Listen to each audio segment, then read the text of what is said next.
조갑제 TV 시청자 여러분 안녕하십니까? 2020년 8월 16일 오후 1시입니다. 어제 있었던 8.15 광복절 행사는 김원웅 광복회 회장과 문재인 대통령이 합작을 해서 대한민국의 정통성과 정체성을 부정하고 국민을 분열시키는 역사 왜곡의 현장이었습니다. 어떻게 보면 역사 조작이라고 해야 되겠네요. 이 김원웅 씨의 막말은 폐륜에 가깝습니다. 폐륜이라는 것은 불효, 불충을 합쳐서 그리고 막말을 합쳐서 재단하는 그런 개념이죠.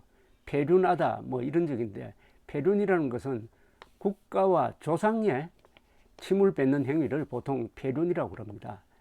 어제 이 사람은 좌익 운동권의 시각에서 대한민국의 지난 72년을 완전히 부정했습니다. 이승만을 뭐 친일파와 결탁했다느니, 친일파를 부렸으면 부렸지 왜 결탁을 합니까? 그리고 안익태가 애국가 작곡가가 과거에 일제시대 때 한 행위를 트집 잡아가지고 민족 반역자라고 하고, 제주도 4.3 사건을 4.3 항쟁이라고 부르고, 마치 그것이 4.19와 같은 반열에 서 있는, 어떻게 보면 독립운동의 연장이라고 완전히 날조를 하는 이런 행동을 한 김원웅이라는 사람은 도대체 어떤 사람이냐 하면은 놀랍습니다. 이 사람의 전력을 보면은 딱 기회주의자입니다. 철새, 과거에 철새라고 불렸어요. 그리고 민주화 운동하고는 아무 관계가 없습니다. 이 사람은. 민주화 운동이라는 것은 뭡니까? 대한민국에서 민주화 운동이라는 것은 반공 운동입니다. 반공이 민주화 운동의 근본입니다. 왜냐하면 공산주의를 막는 게 민주주의를 지키는 일이었거든요. 일제시대 때 일제와 싸운 적이 없는 사람이 독립투사를 자칭하는 것이나, 공산주의와 싸운 적이 없는 사람이 민주투사를 자칭하는 것은 다 거짓말입니다. 그런데 어떻게 광복회장이라는 이 완장을 차게 되었는지, 다행히 어제 제주도지사 원희룡 씨가 즉석에서 반박 연설을 해서 국민들의 마음을 좀 쓰다듬어 주고 있습니다. 김원웅 씨의 행적을 한번 들여다볼까요? 아마 깜짝 놀랄 겁니다. 70대 중반에 있는 사람이 어떻게 이런 행적을 보여줄 수가 있느냐는 겁니다. 대전고를 나와 서울대 정치학과에 진학을 했고, 한일 수교에 반대하는 시위를 했다고 합니다. 그렇다면은 그 뒤에 박정희와는 연을 끊어야 되는데, 민주공화당의 사무처 직원 공채 시험에 응시해가지고 합격해가지고 당뇨로 출발을 했습니다. 이건 자발적으로 자기가 시험을 쳐서 들어갔다 이겁니다. 그러면은 공화당의, 즉 박정희 이념에 적극 동참했다는 거죠. 그러다가 박정희 대통령이 시해당한 79년 이후에 전두환 그룹이 출범시킨 것이 바로 민주정의당입니다. 이 민주정의당으로 옮겨서 또 당의 사무처 요원으로 일했습니다. 박정희에 대한 충성, 전두환의 충성을 이어갑니다.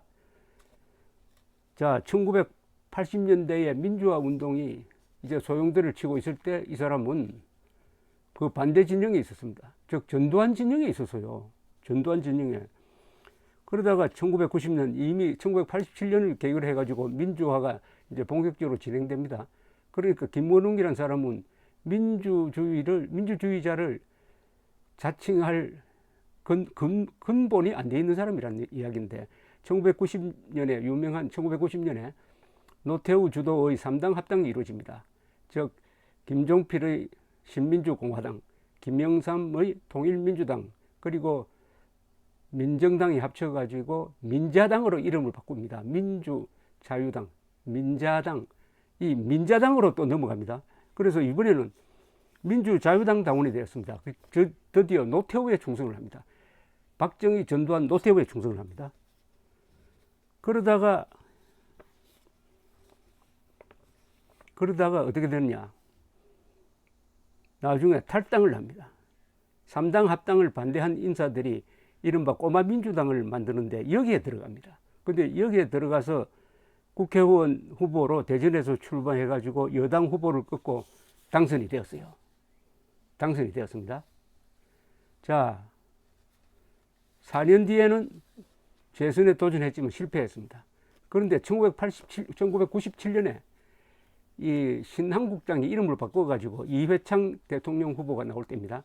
이름을 한나라당으로 바꿉니다. 이번에 또 한나라당에 들어가요. 자, 이회창에 이제 충성하는 사람이 되었습니다. 자, 족보가 이래 됩니다. 박정희, 전두환, 노태우, 이회창 이렇게 된 거예요. 그런데 놀랍게도 이 한나라당 국회의원으로서 당선이 되었습니다. 2000년 제16대 당선되었다가 그 다음에 2002년이 되니까 노무현 후보가 인기가 올라가니까 그 다음에는 한나라당 탈당해가지고 개혁국민정당을 만들어가지고 측면에서 노무현 당선에 일조를 했다. 이렇게 됩니다. 2004년 제17대 국회의원 선거에서는 열린우리당 후보로 당선이 되어서 이제 본격적으로 노무현 쪽으로 넘어온 거죠. 국회 윤리특별위원장, 통일외교통상위원장을 역임했습니다. 이때 막말을 많이 했습니다. 그러다가 2008년 제18대 국회의원 선거에서는 떨어졌습니다. 2010년 제5회 지방선거에서 대전시장에 도전했다가 크게 패했습니다.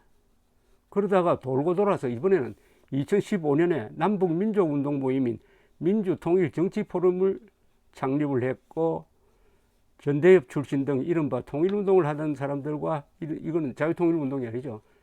활동하다가 문재인 정부 들어서 75의 나이에 광복회장이 되었습니다.